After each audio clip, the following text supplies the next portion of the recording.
Even when you feel low, you can still go. If I get him where I need him to be, he's gonna sleep for sure. Soften him up. I never answer to no man. Then fry him. Go, go, go, go, go, go, go, go, go, go, go, go, go, go, go. Hustle hard, hustle every single day. Some fighters, they good at what they do. Like, they master at what they do, but they not complete fighters. Some of them have speed, some of them have just power, some of them just have footwork, but they don't have the whole thing. I believe I have the whole package. I mean, that's what make me a good boxer. It's gonna be a whole different side of me coming into the fight. It's gonna be like something just snapped, like I turned to a different person. Time! There you go, right here, baby. There you go. 1 hour. Put it back. Take this. His workday begins before the sun even thinks about rising. At 6 a.m., he's already hitting the pavement. 3 miles of road work with punishing hill sprints built in. No headphones, no entourage, just pure Baltimore determination driving every step. Once the run is done, he jumps straight into shadowboxing with resistance bands wrapped tight, refining that trademark snap in his punches, the kind of power that makes every shot feel like a gun going off. Bang! Bang! When they watch us in here working, they saying we going bang, bang, bang, bang, bang. There you go. Good.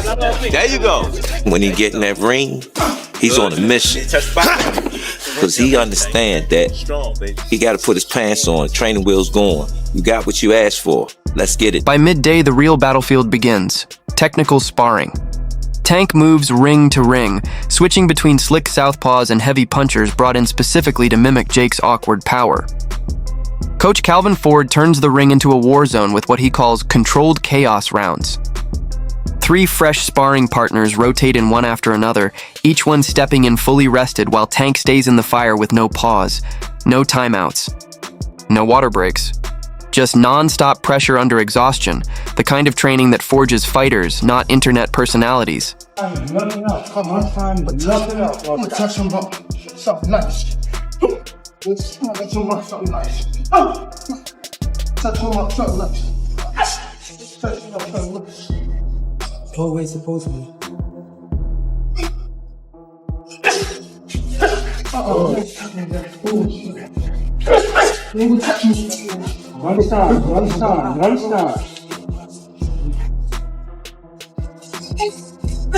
From there, it shifts into pure power building, strength and conditioning. Medicine balls crash against the floor, the heavy bag absorbs brutal combinations, and explosive plyometric drills fuel that trademark knockout power. When the sun goes down, the gloves come off, but the work doesn't stop.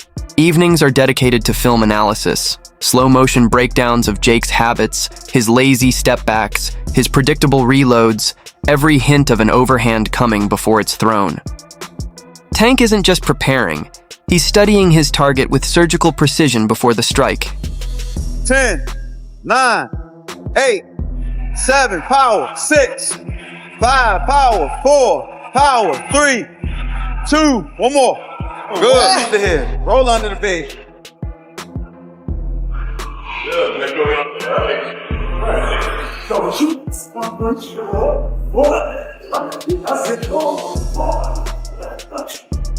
His diet is locked in, lean proteins only, no sugar in sight, and hydration monitored like every day is fight night. Word coming out of the gym is simple: Tank looks even sharper, quicker, and more vicious than he did before the Ryan Garcia clash. Jake Paul might walk in with YouTube fame and a size edge, but Tank steps in with something you can't manufacture: violence built into his blood and discipline carved into his routine. When these two finally touch gloves, it won't just be a boxing match. It'll be a harsh reality check, and Tank's left uppercut is delivering it. Paul, I think when he weighed in for Mike Tyson, was 227 pounds. That is, if I'm not mistaken, a 92 pound weight difference. Almost a 100 pound weight difference. It's insane. That is called one thing. That's called being a... Now, about that lockdown camp, Calvin Ford didn't just confirm that Tank is in full warrior mode. He backed it up with cold, hard details straight from the training strategy. And then came the unexpected twist, the glove size debate. Ford pointed out something most casual fans overlook. Whether they go with 8-0s, 10-0s, or 20-0s gloves, that slight change completely alters the feel and impact of the fight. He's not chasing hype. He's demanding clarity and fairness. No show business tricks, no promotional loopholes. Ford made it clear, if this fight's going down, every detail matters, especially the ones promoters like to gloss over. Concern is, the gloves. You understand what I'm saying? Because we don't fight in 12-ounce gloves. We don't use 12-ounce gloves. That's training gloves, you know what I'm saying? So my thing is, they said, put Tank in 8s, put him in 10s. That makes the fight more interesting, you know what I'm saying? And we'll go from there because I understand. And I brought that question up to one of his handlers. They was, no, we don't want to do no mixed match. It's supposed to be. And here's what really turned heads. Ford made it clear he isn't sleeping on Jake Paul. He brought up that moment during the press event when Jake stepped in close, chest to chest, and Tank took a step back, not out of fear, but out of calculation. Ford said it straight. That flash right there, that tells you the animal hasn't gone anywhere. In other words, this isn't some cash grab exhibition. There's no coasting, no autopilot. What we're seeing is a locked-in training camp, detailed study sessions, and a coach approaching every second like it's war prep, not a celebrity appearance. It crossed the line too close. He was like in his chest. He was in his chest, and that's why Tank was like backing off. When I seen that, I said, okay, it glimpsed the Tank still in there, you know what I'm saying? So when I seen him, cross that threshold, back up off of me, because last fight he was too friendly with. But what hit the hardest wasn't the training or the glove talk, it was the human side. Ford opened up about Tank's headspace this camp. He said the mood is different, more controlled, more mature. There's music, quiet talks, even moments of therapy-like reflection. Family is closer, distractions are gone. But Ford made one thing crystal clear. Calm doesn't mean gentle. It means focused. It means lethal with purpose. And when it came to the Jake Paul fight, Ford didn't dress it up as a cash grab. He framed it like a message. This isn't about clout or views. This is Tank drawing a line in the sand, telling the influencer world that boxing still belongs to fighters who bled their way here. Ford delivered it cold. Jake can bring the circus, but Tank brings the consequences. Talked about he had you on a hit list before this fight even happened. So his mental is on you. And he said it in the interview. How you think about something, make it come out, and look where we at now. It's about to happen. So you have to take him. When the conversation shifted to the whole YouTube boxing wave, Calvin Ford didn't sugarcoat a thing. This ain't influencer versus boxer, he said. This is predator versus performer. That line alone summed up his entire mindset. No gimmicks, no circus, just raw intent. You can feel it in how he talks. Everything is tactical, from gloves to game plans to psychology. Ford isn't training for a show. He's preparing a warning. And just as Ford wrapped up his sermon on discipline and focus, bang, Gillian Love jumped in like the neighborhood mediator trying to keep two pit bulls from tearing through the fence. But don't get it twisted, Gillian wasn't defending anyone. He checked Tank straight to his face. Basically went, bro, whatever's going on in your head, chill before you hit send on your next tweet. And honestly, he wasn't wrong. I'm really caught off guard. I don't live that way. I'm 37 years old. I'm a family man. Yeah. I'm not a street guy. I'm not none of that. You know what I'm saying? So I'm really trying to get a grasp on your words. What are you saying? You know what I mean? But honestly, bro, I think that Gervonta is mentally got some things he need to figure out. You know what I mean? Because this beef ain't with me. At the end of the day, we're doing. Tank's been moving like a man who lifts more resentment than weights. Every interview, every tweet, there's a pressure building behind his words, like he's shadowboxing with grudges before the real fight even starts. But here's where it took a twist. Gillian Love, out of nowhere, flipped the narrative. Instead of clowning Jake Paul like everyone expected, he actually threw him some respect. And surprisingly, it didn't sound crazy. Jake's size alone is like entering the ring with a built-in difficulty boost. But Tank fights like his brain's hardwired with a sniper scope. One wrong blink, screen goes black. When Gillian said, somebody's getting caught, it didn't sound like promotion. It sounded like a man giving you a spoiler with no timestamp. It's happening. You just won't know when until you're already watching in slow motion. That's the difference now. This isn't YouTube hype. This feels like two camps smiling on camera while secretly searching how to survive Tank Davis's uppercut. Anticipate the fight going. You think it's a decision, a knockout? Or? I think somebody gonna get caught. You know what I mean? I think so. I don't think it's gonna be our guy. Because they don't like each other. Yeah. I think they're gonna go up, but it's gonna be the smart man. Gervonta is obviously smart. He has one of the lowest punch outputs, but still has one of the highest knockout ratios. That says a lot. It's just IQ. It's gonna be a lot of IQ floating around that ring, and whoever has the better one will come out. Just when you thought the pre-fight drama had maxed out, Jake Paul walks in like he's about to perform a baptism service with 4-ounce gloves. Man said it so casually, like he's ordering a venti mocha. Yeah, make it extra hot, and make sure somebody goes to sleep.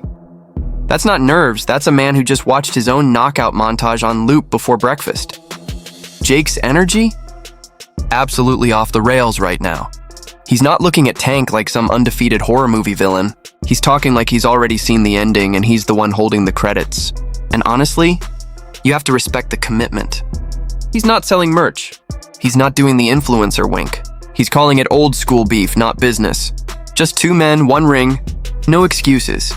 And when a guy like Jake starts saying he doesn't care about weight, spectacle, or contracts, he just wants violence with intent, that's when you realize this isn't YouTube boxing anymore. This is personal. To be honest, like, I have beef. I'm not a traditional boxer. If someone has beef with me and they've shit about me and they've called, said things online and criticized my career, let's run it, bro. I'm old school. Like, I'm not a traditional boxer. I just want to fight people and them up. So at the end of the day, if he's going to talk shit about my career, I don't care about weight, spectacle, WWE, whatever anyone wants to say, bro. But here's the twist that really lit the fuse. Jake Paul straight up said Tank Davis isn't a global name like Mike Tyson. That's wild. Especially coming from a dude who used to make 6-second skits on Vine. But here's the thing, Jake knows exactly what he's doing. He's playing promoter, fighter, and chaos coordinator all at once. He's not just talking, he's getting in Tank's head for free. No punches thrown, just psychological warfare. And when he said, Tank pushed me, but I didn't even feel it, I actually laughed. That wasn't just disrespect, that was premium grade trolling with a smirk on top. Jake labeled Tank's push like it was a gentle nudge from a mall security guard. That's how you sell a fight and start a fire in a man's pride at the same time, and it gets colder. Dude's not just joking around. He's stacking the sparring room with killers like Shakur Stevenson and Montana Love, lining up elite southpaw looks like he's ordering sparring partners off a menu. He's talking belts, legacy, betting millions, and acting like this is his era now, not Tank's. Not boxing's his. Whether people love him, hate him, or pray for his downfall, one fact just got carved in stone.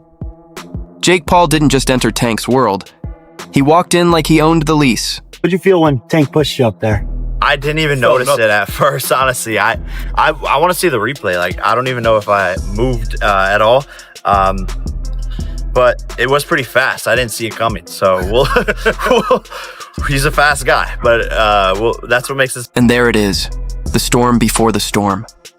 Gervonta Tank Davis moving in silence like a hitman locked in on a name. And Jake Paul talking like destiny itself follows him on Instagram. This is officially shifted. Not YouTuber versus boxer. This is ego versus legacy. Hype versus habit. Tanks in the gym building bombs. Jake's in front of the cameras building belief. One man's training like the world forgot his name. And the other is talking like he's already written his in history. Make no mistake, somebody's getting humbled in 4K. And when it happens, the internet is going to detonate. But I'll throw it to you. Is Jake truly built for tank smoke? Or is he walking into a trap with a camera crew in a dream? Let's debate it, respectfully but savagely, down in the comments. And yo, don't forget to like, share, and subscribe to Boxing Headquarters. Real talk, real breakdowns, zero filters. Catch you in the next one.